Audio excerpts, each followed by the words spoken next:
All right, welcome to class today, guys. Appreciate you guys all coming out here today.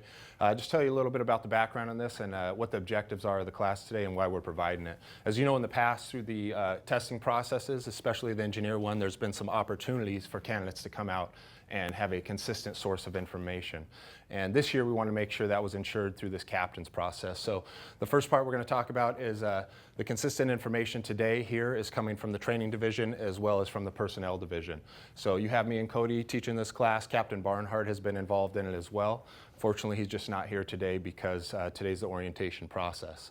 So what we want to do is we want to provide you guys all with an equal opportunity to practice and answer questions. And what you'll see is when we set up this class, there were 2 days identified for each shift out there, and you guys were available to come on shift or on overtime. And that's because the department wanted to provide everybody an equal opportunity and as much chance as possible to attend these classes.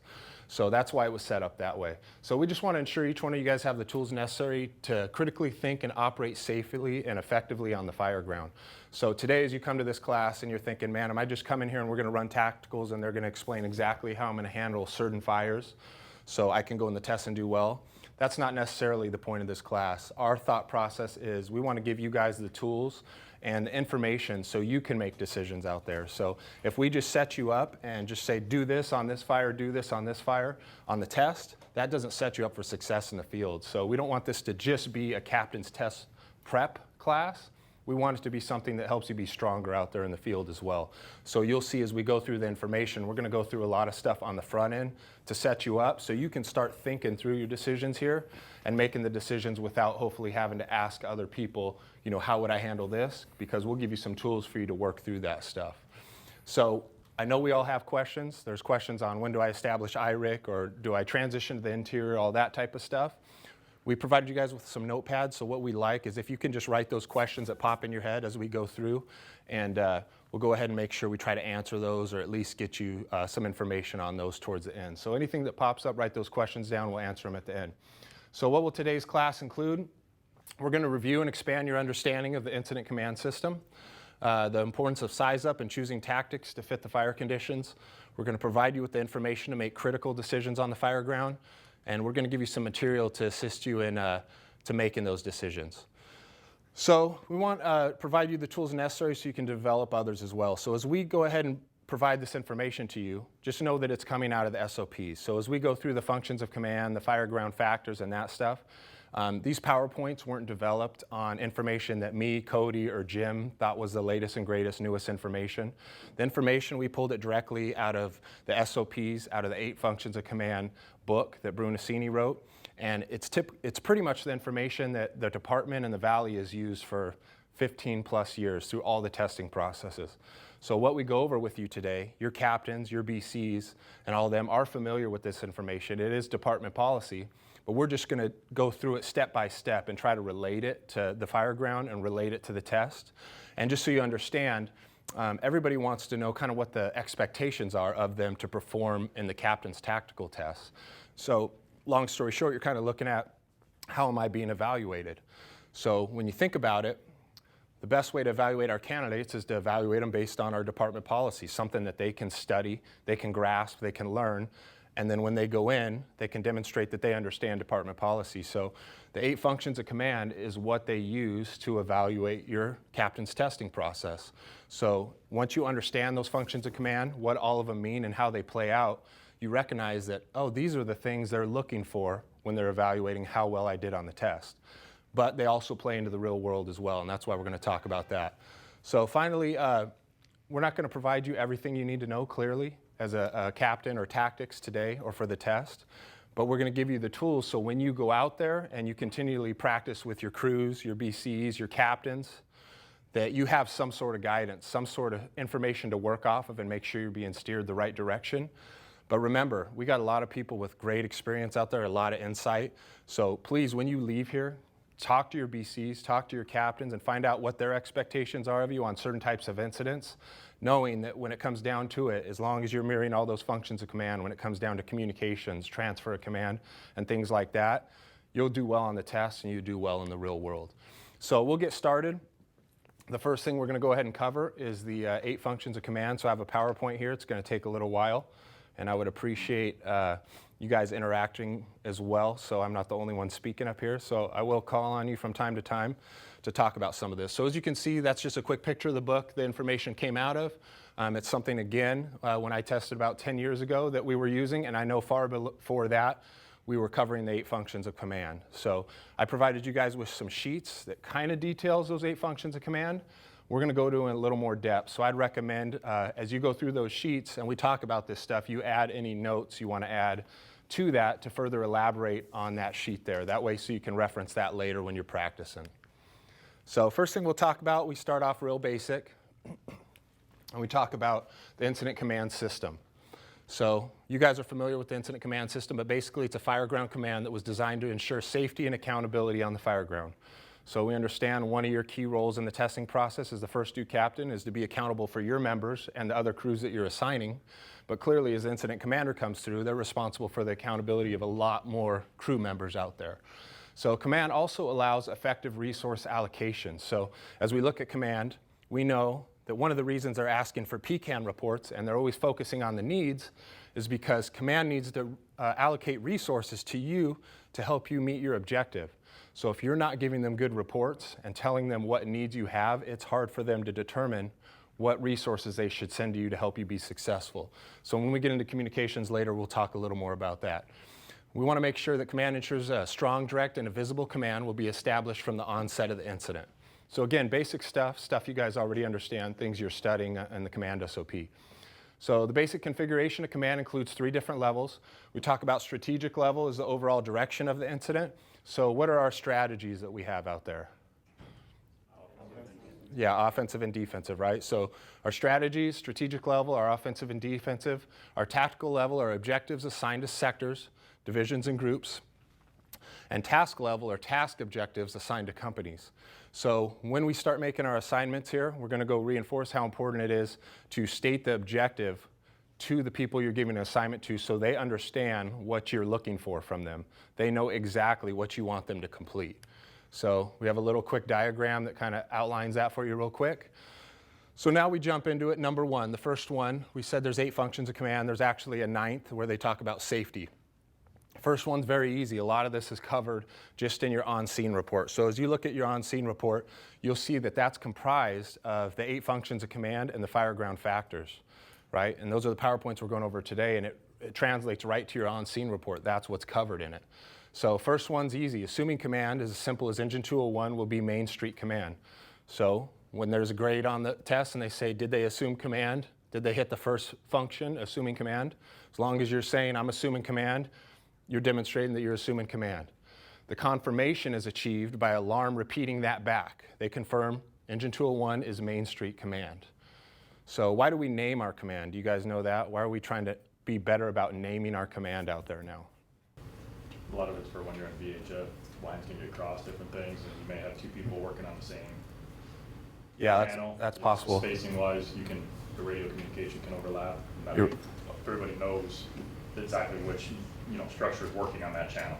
Exactly. So yeah, so sometimes when there's VHF, especially like in Tempe and Phoenix, they could potentially have 2 incidents working on the same VHF channel, but they're so far apart that they can't hear each other, and that dispatcher may be running both. But here as well, sometimes the dispatchers get split between tactical channels as well. So you may have a dispatcher that's running an incident on channel 2 and an incident on channel 5.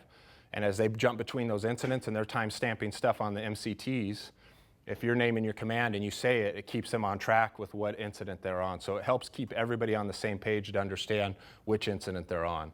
Especially, people put their radios on scan and stuff like that, and they can keep track of what it is. So we try to name our commands now. It just clarifies our communication process and supports that. So the position of command can be described as mobile or stationary, and the stationary location. So an example is Engine 201 will be assuming stationary command in the cab of Engine 201 on the alpha side of the structure. So I know you've heard a lot about Alpha Bravo, Charlie Delta. That's something that's been out there for a while from NIMS. It is not something that you have to use, but it is something you'll want to be familiar with in the field, right? Because we're going to have captains that start using that more and more. It's acceptable to use that, but if you don't understand it and it confuses you, it's going to be difficult in the field. As far as the test goes, we know that you can use that. You can use your geographical, your functional sectors, stuff like that as well. So it doesn't mean by me saying alpha site up here that that's the way we have to go right now or that's the only terminology we're using. Just make sure you're familiar with that stuff as well. So when we talk about command, mobile or stationary, and we're going to primarily talk about fires and stuff like that today, but just a quick example is when on med calls and 2-in-1s, I typically would take a stationary command on the freeway incidents on the 2-in-1s when I was at Station 7, because that was a high traffic area. We'd get dispatched to a 2-in-1. You'd need to go out and do a triage, and you'd have other units arriving on scene. And you're on a high traffic area in the middle of the freeway. You're trying to talk to patients and triage, and that can become confusing. And we know that establishing a strong command from the outset is one of the most important things on the incident.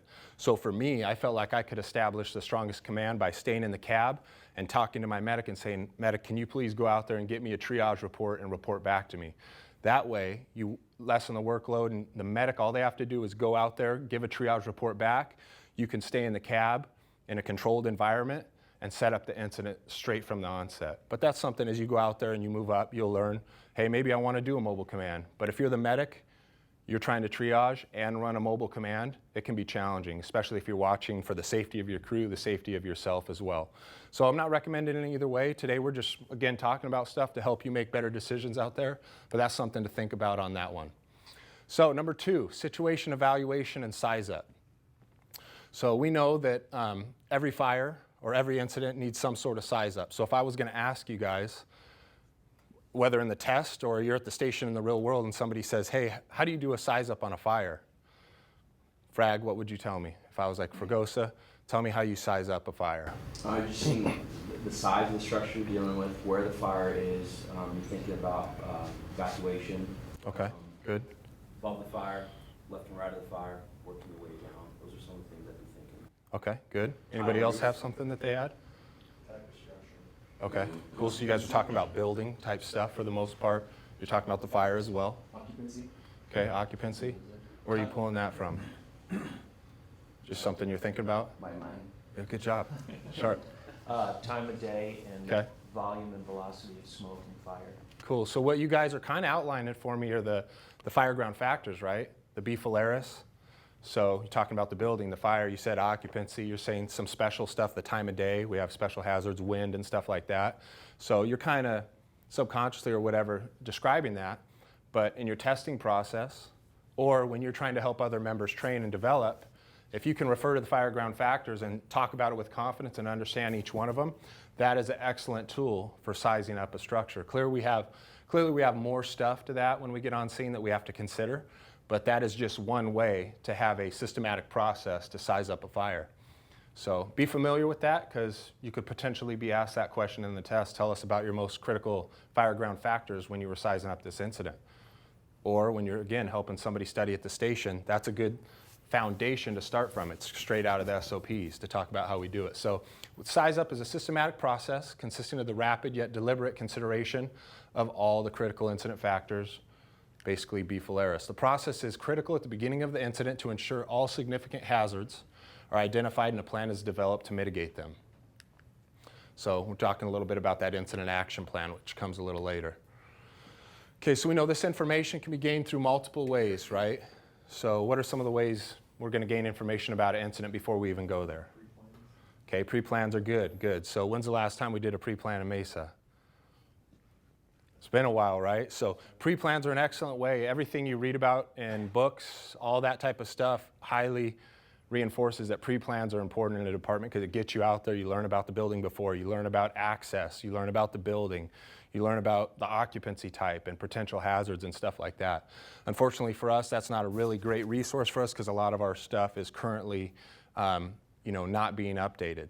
But in the test, you may be given a pre-plan. So you want to be familiar with those pre-plans, what each symbol means, how to read the pre-plan. So in that short period of time, you can look at that pre-plan and go, all right, it says best roof access is here. Here's the roof construction. Here's where my utilities are located and all that. So even though ours may not be updated on our MCTs right now, or they may be a little out of date, they can easily put one together for your test as well. So be familiar with those pre-plans. We also gain that information from our dispatch information, right? And what you guys probably already know, but that stuff is pretty much just reading, the dispatcher reading the case comments to you because you're en route, trying to turn out, trying to route, and sometimes you don't get an opportunity to read the case comments. So typically, they're reading the case comments to you. So if you're go to ask the dispatcher, do you have any more information on this? Sometimes they have something like, well, there's another caller that they just haven't typed in yet, but by far and large, they're just reading the comments back to you, the same thing that you can read from your computer. So we use it through dispatch information pre-plans. When we get on scene, we do some visual reconnaissance. So what's an example of doing the visual reconnaissance that's been reinforced lately? Our 360, right? So if you guys are going to do a 360, is there a chance that there's obstacles to that? Right? There's plenty of examples of where you can run into an obstacle of not being able to complete your 360. But clearly, it's an important process of sizing up the building, and everybody needs to know whether or not you completed the 360, especially if you're going to say, I'm doing a 360 on my on-scene report. So if you can't do the 360 and you can't complete it, it needs to be told to everybody on the fire ground. Or how would we communicate that if we can't complete our 360 and we're the first unit on scene? Who do we communicate that to? Yeah, so we don't necessarily say command all units, I couldn't do a 360, but if you go to alarm, alarm can say copy, unable to complete the 360. What else do you think alarm or the incident commander would want to know about the 360? Why you couldn't complete it, right? Because if you just say, I didn't complete the 360 real quick and you don't say anything else, the BC may show up and go, I still need to get that 360. I'm going to assign somebody else, the BSO or somebody, to try to get it for me. But if you tell them, I can't complete my 360 because the gate is locked and it's completely impassable by, hoarding conditions or something like that, then the commander can right away check it off and go, it sounds like we're going to have trouble getting this 360. I may not emphasize it. Or they may say, I'm going to try it. But if you don't tell them why you can't get it, they're going to just think maybe you got in a hurry, got occupied with something else, and they're going to try to get that. So if you can't get the 360, communicate it to alarm. If you can, tell them why so they can decide if they're going to continue to attempt to throw resources to get that 360. And then also we want to talk about what that 360 report would include. So if you complete your 360, we would report it to alarm. What do you think would be the information we want to share with them? Any hazards? Okay, so yeah, any special hazards, considerations? What else? What are some other thoughts? Fire location, Okay, so fire location. velocity. Okay, so if you could do some read and smoke or something like that. Good, I would just go, you could go on a basic level. Now clearly everybody's going to have a different idea of what information to incorporate into that 360, but we know you're going to be under pressure, you're going to be hustling. If you have some big long process of all this stuff you're going to say, it may become difficult. So if you break it down to something simple like maybe the building and the fire and any special hazards. So that kind of gives a basic baseline. I'm not saying that's all encompassing, that's going to cover everything they want to know. But what would we share about the building as we're doing a 360 that may be pertinent to everybody on the fire ground or to the incident commander? Yeah, something like a basement. A lot of times those are identified from those window wells as somebody goes around the back. Or what about a guest house that's adjoining to the rear of the structure that nobody can see that has direct flame impingement that may be an exposure. So maybe an exposure in the building. Maybe there's some sort of special add-on or hazards that's not from the front of the building nobody knows about, but it needs to be considered in the incident. Clearly everybody wants to know about the fire, so if we're going Beefalaris, we tell them about the building real quick, anything they need to know, the fire. So maybe the location of the fire being specific, not just I have fire on the back, but I have fire coming from what appears to be the kitchen window or the master bedroom window, or I have fire on the back patio, under the patio. It doesn't appear it's extended to the attic yet, as you look up at the gable ends and see if there's any smoke coming out of the vents, right? So we tell them about the building, we tell them about, hey, here's where the fire's at, here's how much, and then any special hazards, and then what's the final piece you think?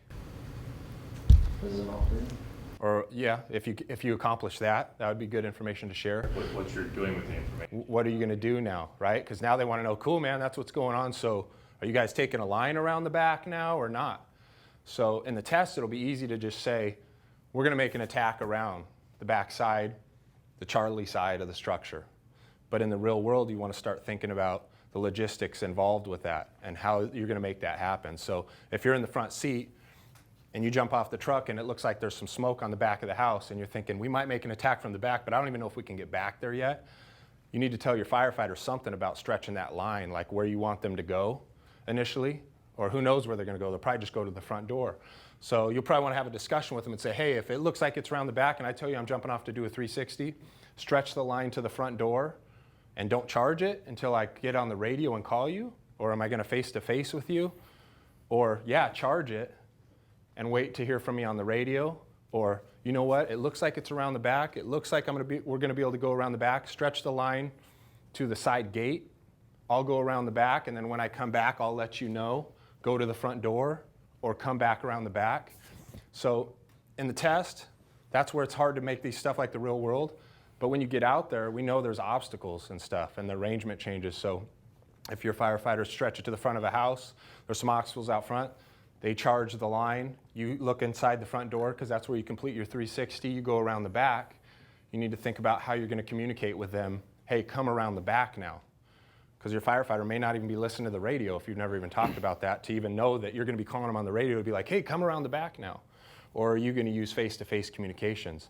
But remember, typically from the front door to the side RV gate or the side access gate, a lot of times the driveway's in between there.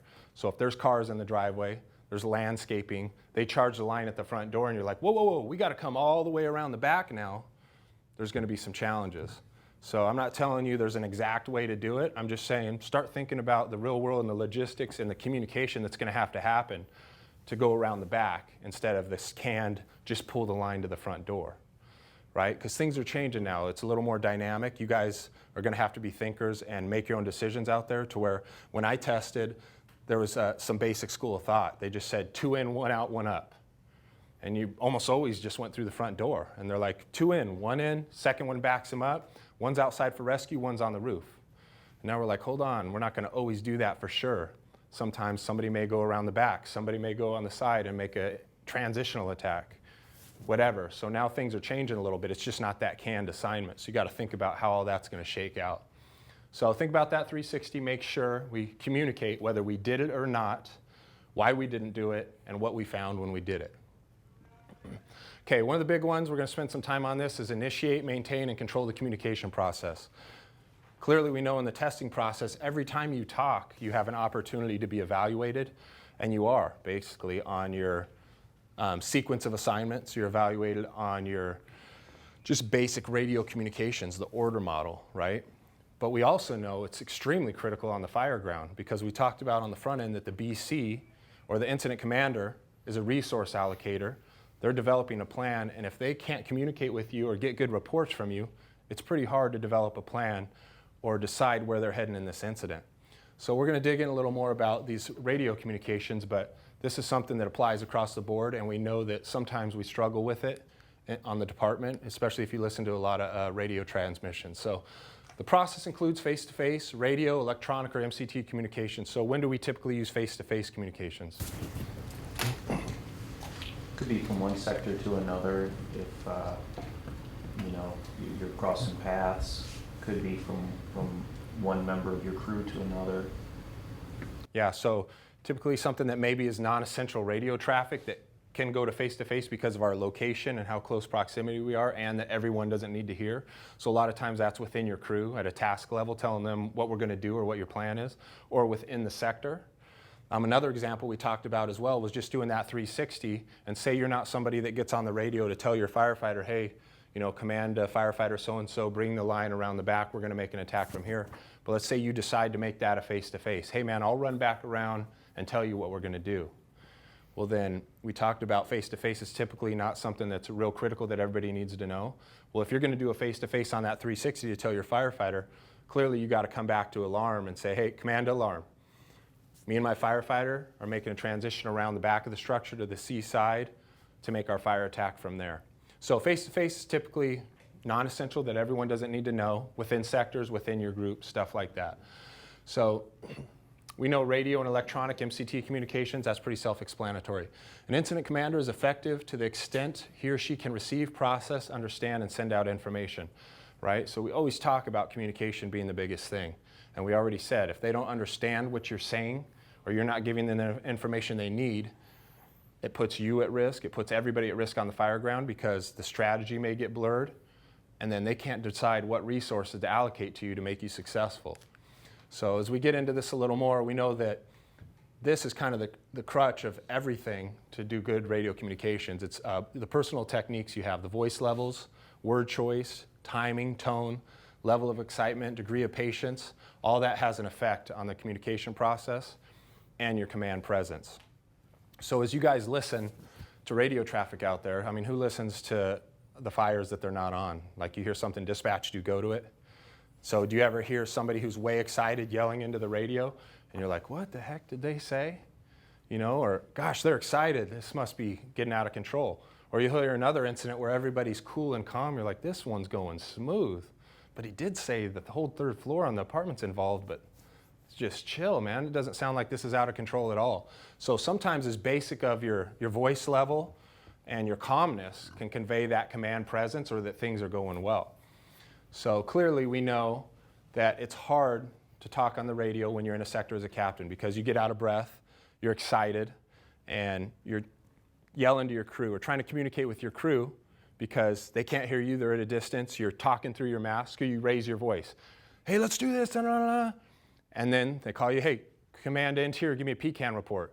Captain's amped up, keys the mic right away, and is still in that loud talking mode or yelling mode or adrenaline rushed mode, and then it comes across as yelling, it mixes it up and stuff like that. So work on knowing what you're going to say before you key the mic. You have your pecan stuff ready to go, and then calming down before you talk. So we're going to review an incident here that shows some of that. Ensure you always utilize the order model and sequence of assignments when communicating. So what's our order model? How does that work? Unit, are you talking about Yeah. the sequence of assignment? No, just the basic talking. So like sender to receiver. Unit 2, the unit, so engine 218 to command. Yep, command. Then you give your Whatever you say. So basically it's sender to receiver. Receiver acknowledges, I hear you, sender. Sender says, this is what I need you to know. Receiver repeats it back. So that sounds so basic, something we learned in our 1 and 2 or when we first started learning this stuff, but it gets missed all the time in the test. So every time you talk, if you don't follow that basic order model and the checkbox or grading is on the order model, it tears you apart every time you talk. On the fire ground, it puts us at risk for not communicating messages that people can hear. So for instance, if I'm command and I say, command ventilation, get off the roof and give me a power report.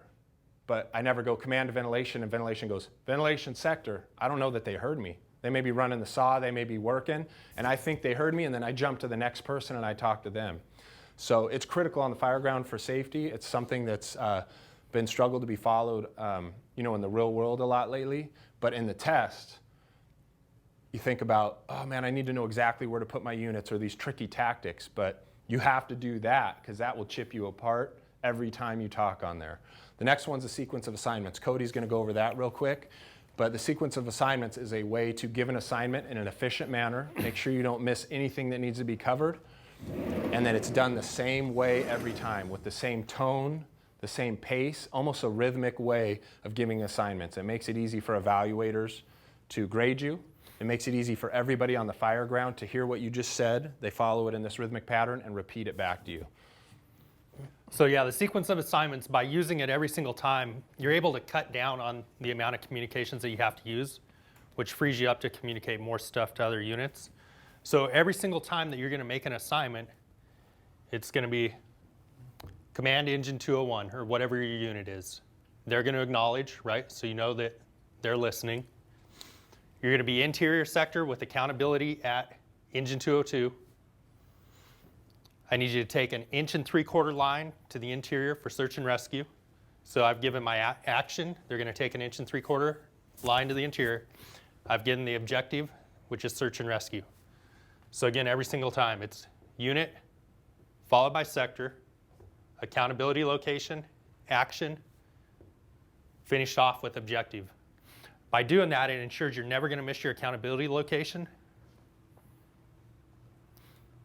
And again, it's going to free up more time to communicate because you don't have to come back to the unit and say, command back to interior sector, and then have them interior.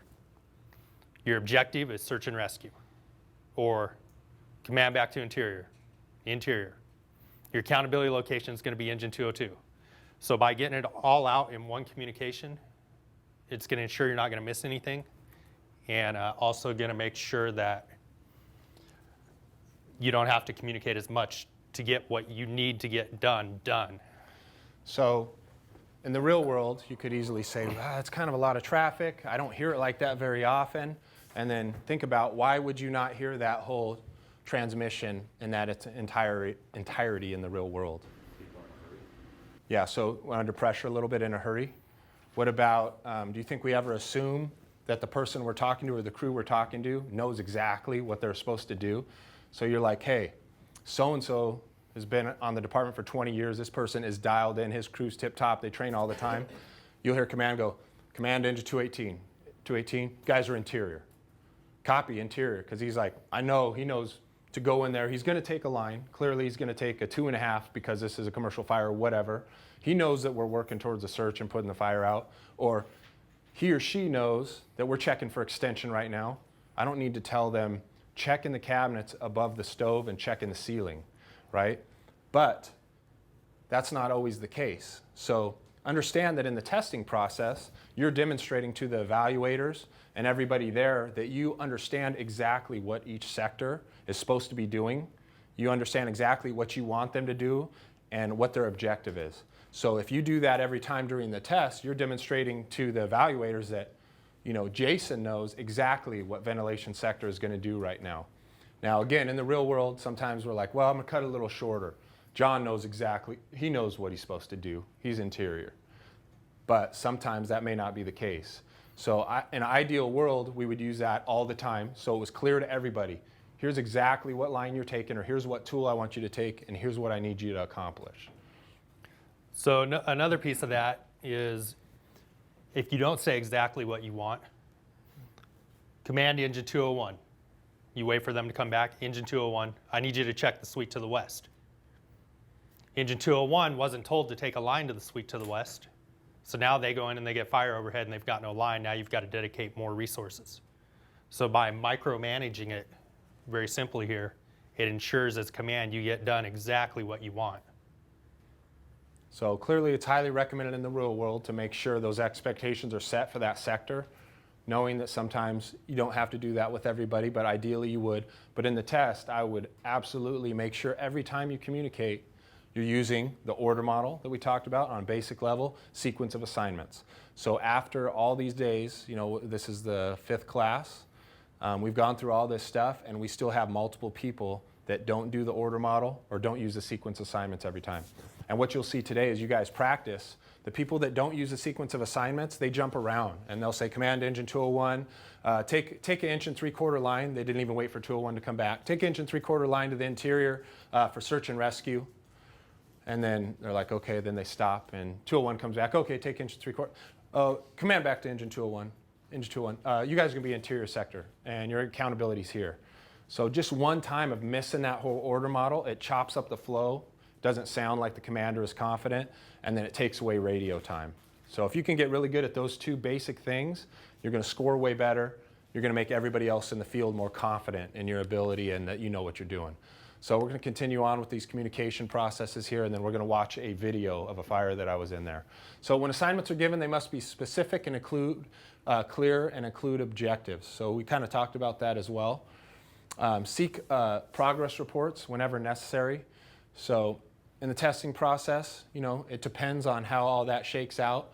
But remember, as a commander, for them to make any further decisions or know the progress that's going on the fire ground, they have to seek out PCAN reports to you. Now, sometimes they don't want to do it too much because they know crews are in there trying to complete the objective they gave them. So they don't want to frustrate the guys that are like, yeah, you just told me to ventilate, but I'm trying to climb the ladder right now. I can't give you a report yet. So they may give some more time to the crews. But remember, they got to balance that. I got to get this information from these crews so I know what my next move is. So they need to effectively seek progress reports, and you well in your test as well to make sure that you're continuing to push the incident forward. So, correcting communication problems. Think about some communication problems out there that you've heard on incidents or some examples of something that needs to be corrected.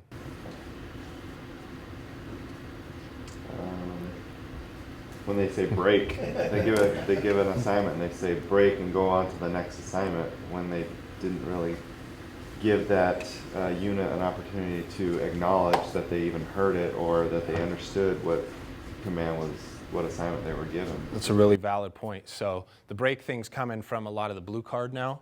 So blue card has that, but if you think about it, contradicts the completion of the order model, right? Because if you say break and cut somebody off, you never know if they even heard you. You're just jumping to the next assignments because you're in such a hurry.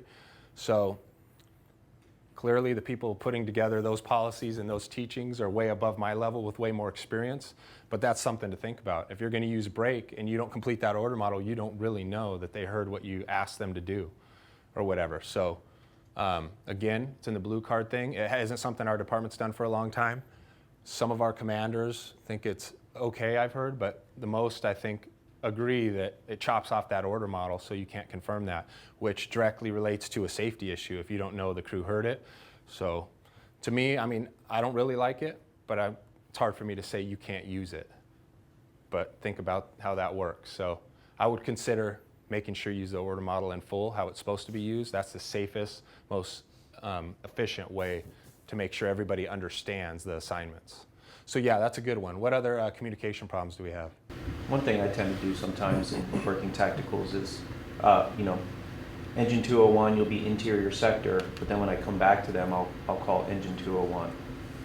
So yeah, that's an example. And then a lot of times, the other people help me out and they come back and they say interior sector. That kind of sparks my memory.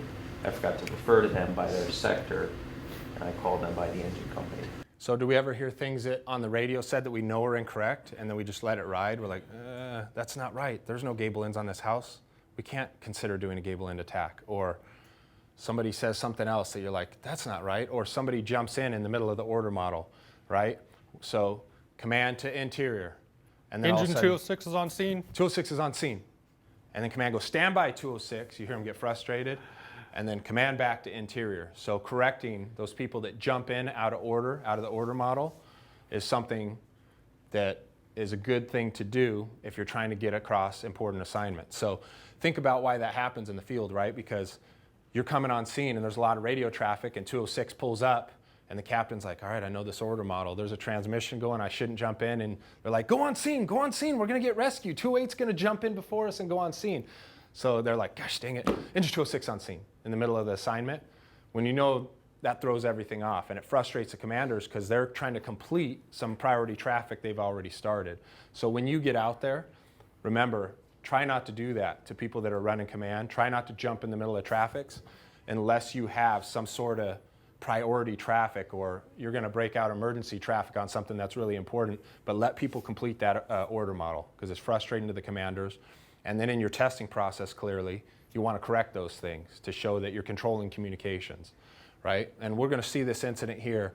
There's an example of when I say there's a primary all clear on half the building, and then they go defensive, and the commander says, we have an all clear on the building. He benchmarks it to alarm, and I didn't come back and correct that. So when you said something and they say it back differently later, you got to come back. Say, hold on, that's not right. I got primary on half the building. We have not cleared the other half of the building. So you'll hear that when we review this. So control communications by prioritizing traffic. Basically, we just covered that. And then we're going to go over the Indigo Fire communication review. So this was a couple years after I had made captain. I was a rover. I was at Station 8. So I wasn't really familiar with the entire area. This call kicked out, and I had a very senior crew as far as firefighters and engineers. And there's a lot of stuff that can be reviewed and critiqued about this call. That's why this big, long, in-depth incident review was made. But for us today, we're just going to critique the radio communications. So on a basic level of what we just talked about correcting incorrect communications, I want you to think about PCAN reports. So there's some PCAN reports given in here. Think about the tone, the pace. Was all the stuff covered in the PCAN? And then just in general, try to pick apart the communications on the commander level and then on my level. So we're using my fire because try not to pick apart other people's incidents as much. Clearly there's some other ones that would probably be better examples, but this was a pretty good review that was put together. So it's a long video. What we're going to do is jump around on it so we can just cover the communication-based stuff. 1 emergency. Yeah, there's smoke in the backyard. We're gonna have a study project in the house back up to us is on fire. There's smoke coming out of the attic. Okay, do you know the address that you're at? It's in Arboleda. What's the name of that street? They're on fire. Okay, do you know the address that you're at? It's on the street. It's in Arboleda. It's McClellan and Okay, hang on, let me look up where you are, stay. Okay. Stay on the line with me, okay? I have you at 3468 East Indigo at Mesa, and it's behind you. So what's happening is this is a large custom homes. The guy on the phone is a worker, and he's doing work at a house behind this other custom home. So he's inside, looks out the window, smells smoke, and sees a huge house behind him with smoke pumping out of the attic.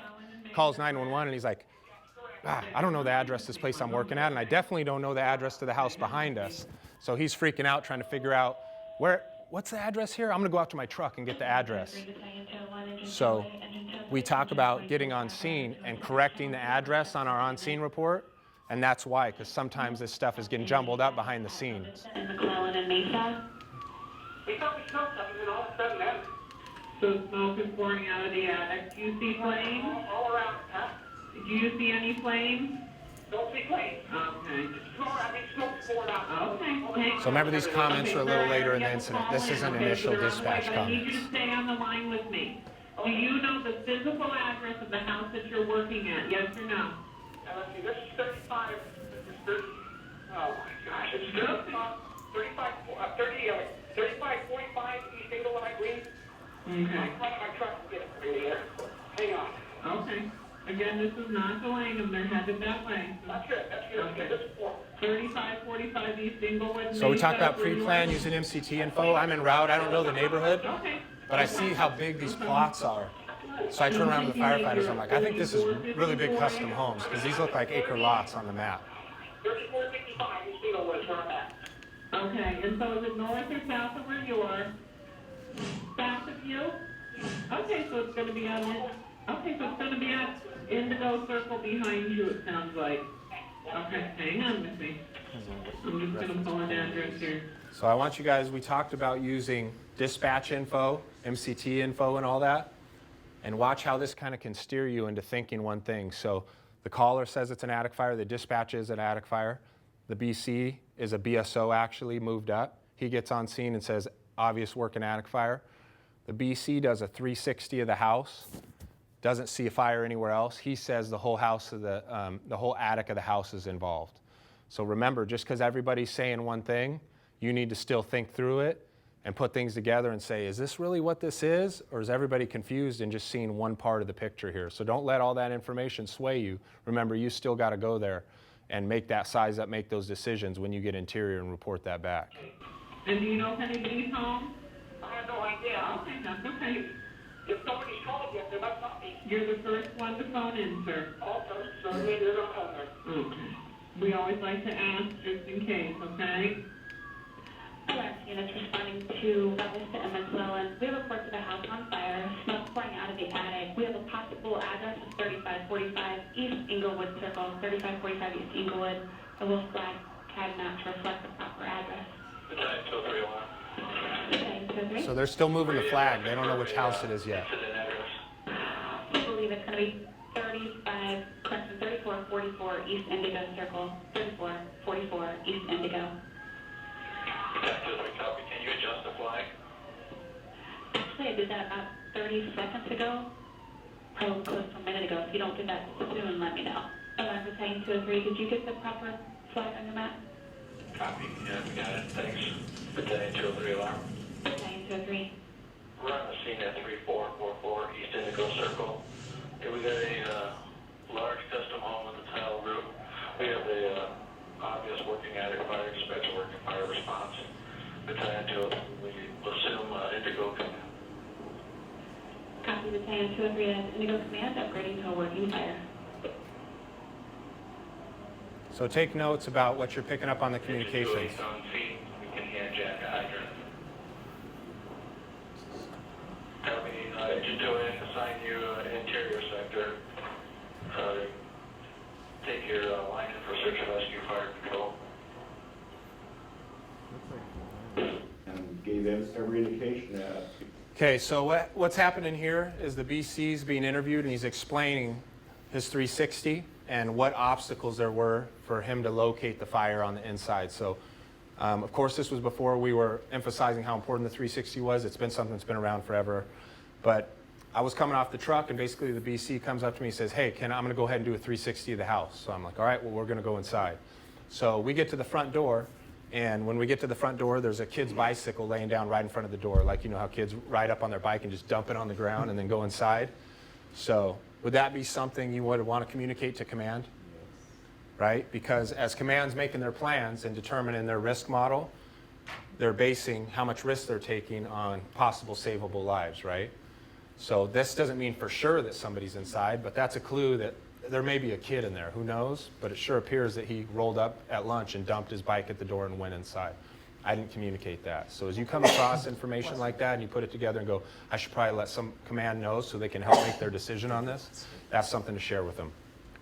So the BC does his 360 and he's going to explain to you why he went around the house. The windows are double pane, they're tinted, and he could not see the fire inside because there was closed big plantation shutters and stuff like that. All he could see was smoke pouring out of all these vents up here. So this roof has stuccoed in eaves, so there was no bird blocking or kind of like end vents to let that smoke out. There's no gable end out there, so all the smoke is pouring out of the attic, out of every vent on the house, and there's a light breeze that's pushing the smoke this way across. So the BC truck and Engine 208, my crew, is parked right here. So as we drive past the house, there's nothing showing out the windows. House is locked up, closed up, doors are shut, and it appears all this smoke's coming off the side of the house over here. So we're thinking, wherever the fire is, it must be on this side of the house. Let's go inside and do a right-handed search. it was an attic fire and not a room and contents fire on the interior. And also the windows themselves on this house were unique too. They were large windows, they were double pane, and we found out later that they were the type of window that was filled with argon gas inside of them to reduce the heat through the windows. And over the kitchen, they were tinted darkly. And over the room where the fire started, they had wooden slat blinds that were closed. What's a tool that we would bring on our 360 that may help us locate the fire? The TIC, right? Thermal imager? Nothing in the house that indicated a first floor fire at all. They're not known to work through windows very well, but if you got something in an attic or in a wall or something like that, you may be able to identify where it's at. Where's our 360 start? Front door. So you open the front door, you see smoke down low. What's that tell you? It's probably started on that level, right? So it's clear when you walk in, and you've got the smoke in the coming out of the vents in the attic. It's in the attic, but if you've got smoke down low, you need to be thinking this is probably something that started low and is extending up. So if we're going to just basically read the smoke here, I mean, it doesn't look too scary at this point, right, or too aggressive. So volume, it doesn't look like a ton of volume at this point, but remember, a small amount of volume coming out of a very large structure is typically a more significant event. Smaller structures, the volume actually shows a little quicker. So a huge house could have a fire in the back corner and not show a ton of volume because it's still filling up the whole house, has to fill the whole attic, right? Velocity of it, it's just kind of floating, and you'll see the wind starts to push it even more later. It's not super dense, and then your color, what color is that? It's kind of a light gray, maybe a light brown, but not a full-blown brown like attic fire, right? So doesn't appear too exciting at this point, and it's because the building's closed up tight, right? So we'll tell you the story on it after what we found out from the investigator, but the building's closed up tight, so it's almost kind of just in a holding pattern in there until we go in and open the doors, of course. Let's start an additional ladder. Starting an additional ladder company. So start listening to communications. So he didn't call for a PCAN report, right? We talk about commanders actively seeking PCAN reports. So dispatched at 0 seconds it started, dispatched 12, and then Battalion 203 got on scene about the same time as 208.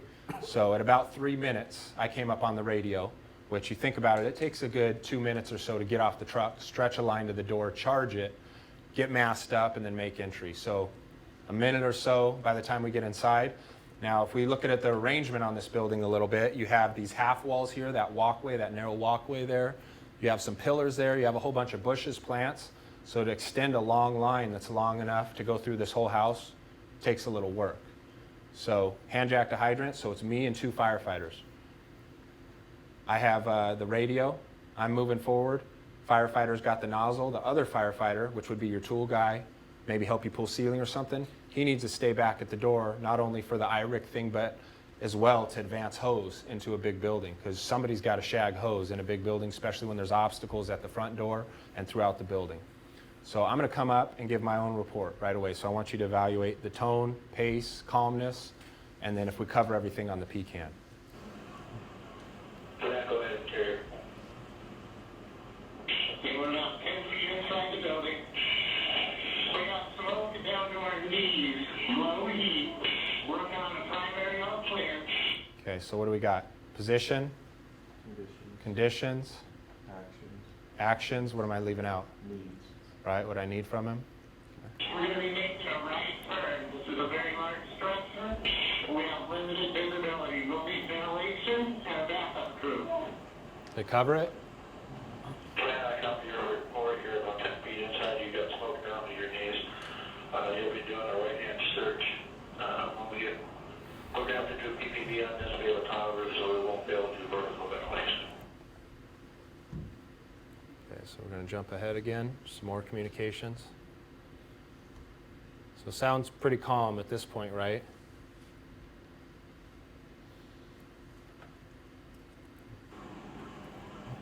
Copy. Command the agent company arriving at the scene.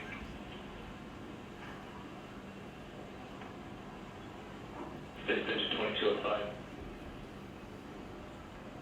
Command the engine 2205. I'd like you to take a second attack line off. So to be the letter of the law in the communications, command engine company reporting on scene, if they would have said, this is engine 2205, ideally you'd come back and go, command to engine 2205, engine 2205. Clearly it worked fine in the real world this way, but in testing process, you're trying to hold it perfectly. You want to do that.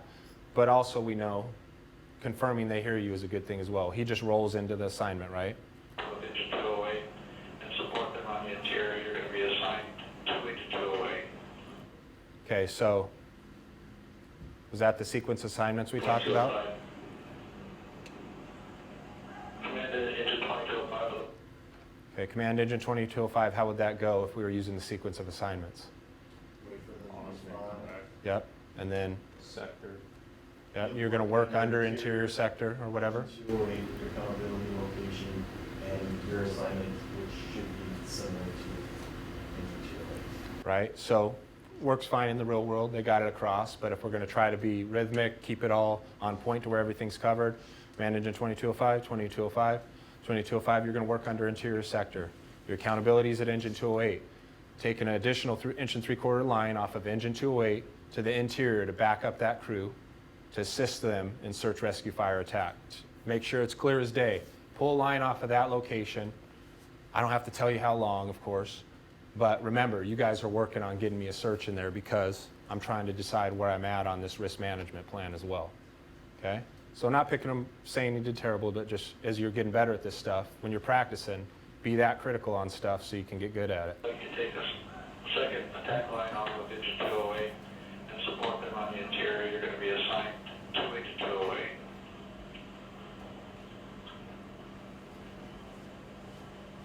Engine 2205 copy. Reporting to your second attack line. Command interior.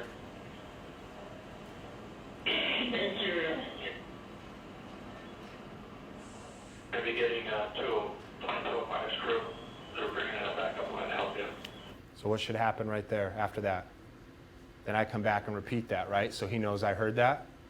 So we talked about controlling communications, and if other people jump in and you're like, I need to make sure interior knows what I just told him, you got to tell him to stand by. But you'll see some people jump in a couple times and then he forgets about it.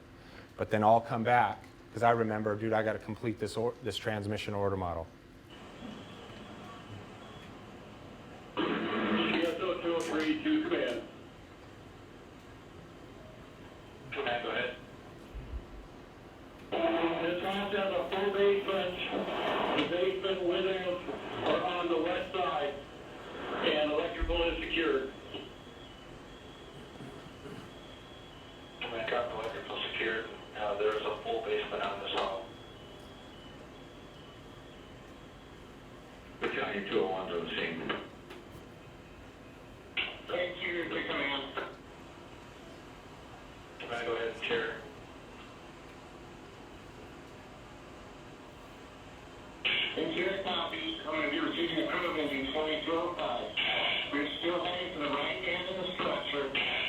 smoke to the floor, and the heat is increasing. I think the probability of us putting out this fully involved amplifier above us for the interior is slim. We're going to work on continuing our primary search. Okay. Try to get me a primary out clear if you can, and if you don't feel it's privable, then you let me know. We'll change strategies here. 206 is on the scene. We brought in our own hydrant from the west.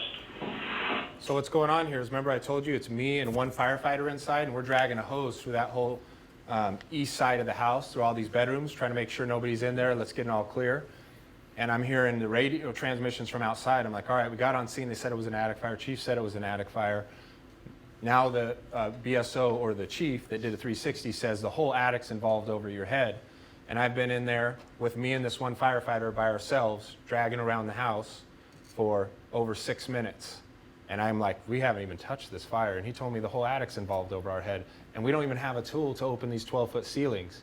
So I'm like, I'm going to let him know. I'm thinking, this is a huge house. You're thinking I'm going to put this attic fire out with me and this one guy with no resources? I'm going to tell him. So at least I can get in the commander's head. Hey, here's where I'm at, man. Here's what I'm thinking.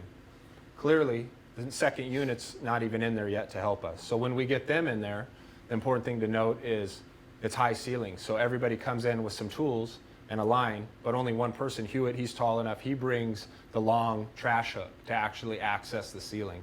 So it's over 6-7 minutes that this fire has been burning, that we've been inside, not to mention the en route time, the time this fire burned before the guy behind the house saw it and called it, and all that. So this fire could be 15-20 minutes just free burning by itself. So I'm thinking in my head, this is kind of daunting. This isn't seeming good. We don't have the resources we need. What I'm hearing is confusing me because there's smoke inside, and he says the attic's involved. So we'll jump ahead to the next transmissions and we'll wrap this one up.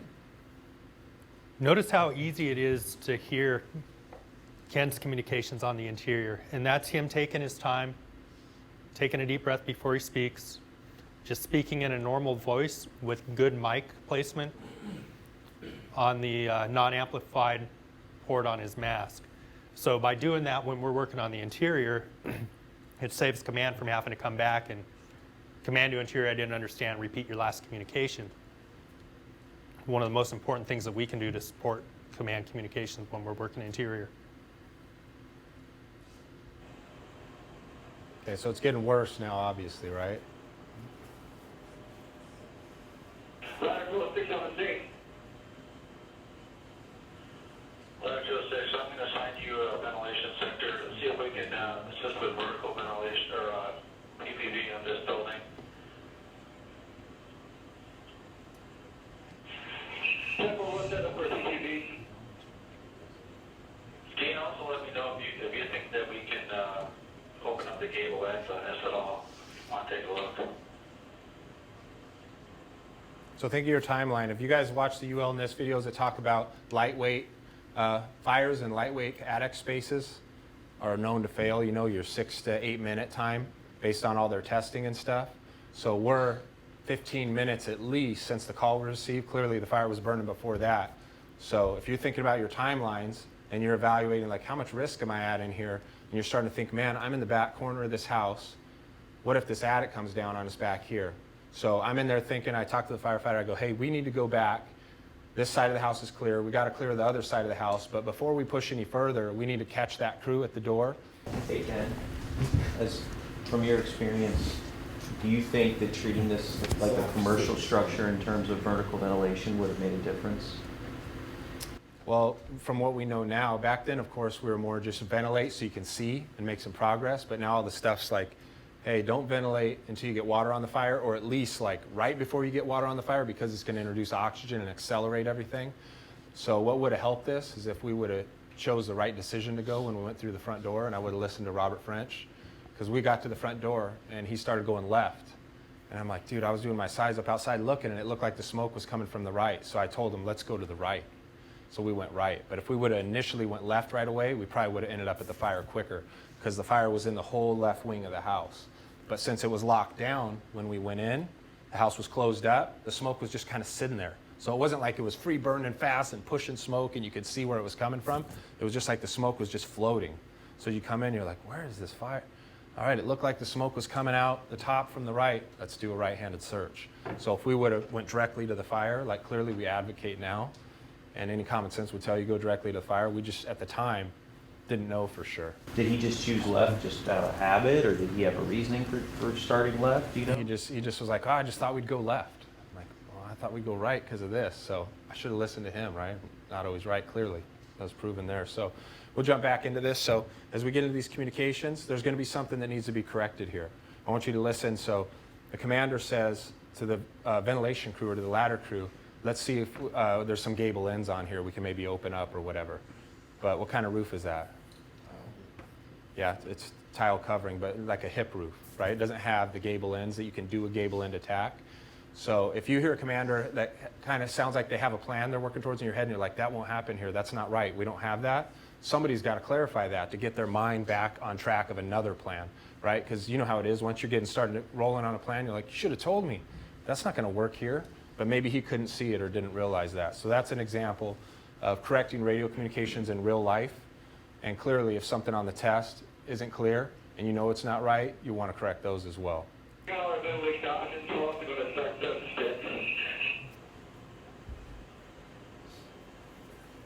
yeah, set up your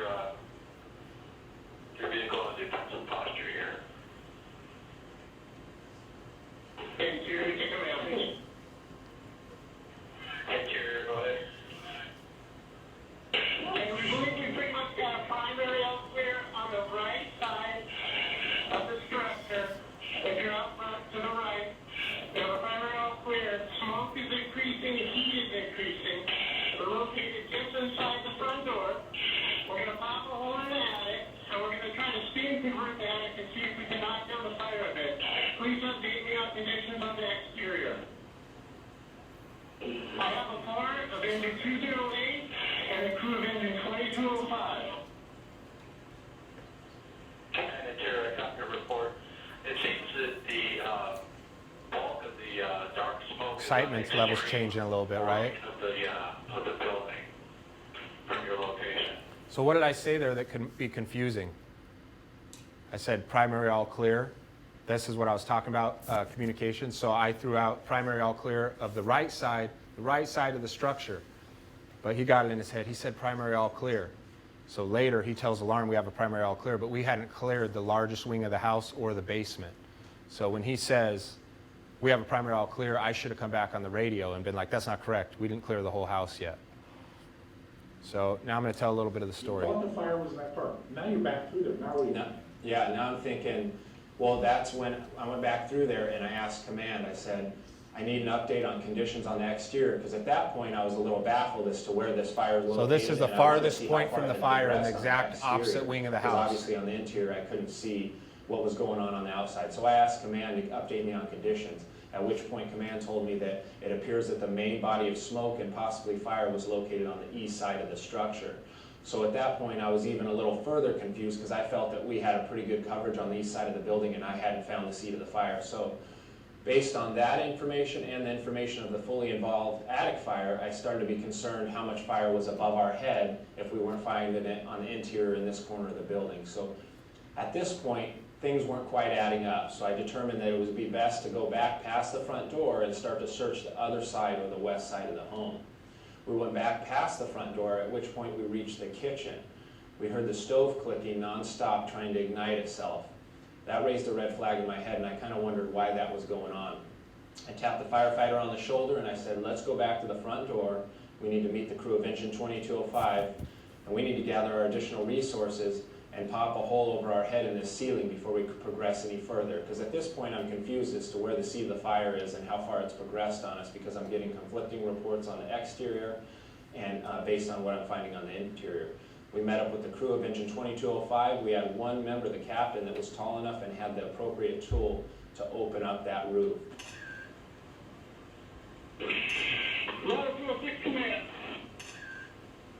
Would have made it easy if that was happening at the beginning of the call, right? So you'll hear that even he's confused by this whole thing, right? You got a captain that's been on a long time and he's still thinking this is an attic fire until he sees this. and he gives us a report. Can I go ahead, Leonard?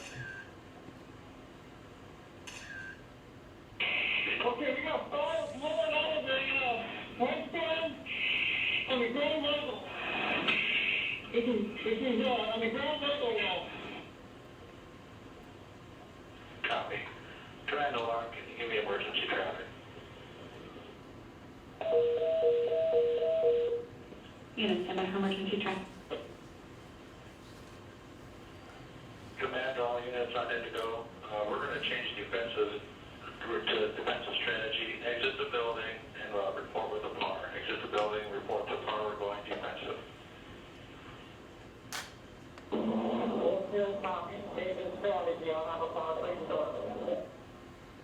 He was able to open up a. Okay, so basically what happens here, that's pretty much the incident, the end of it, but he thinks he's got a primary all clear of the structure. So the incident commander is looking at all the fireground factors, taking the reports, but how are they determining how much risk they're going to take with their members in there?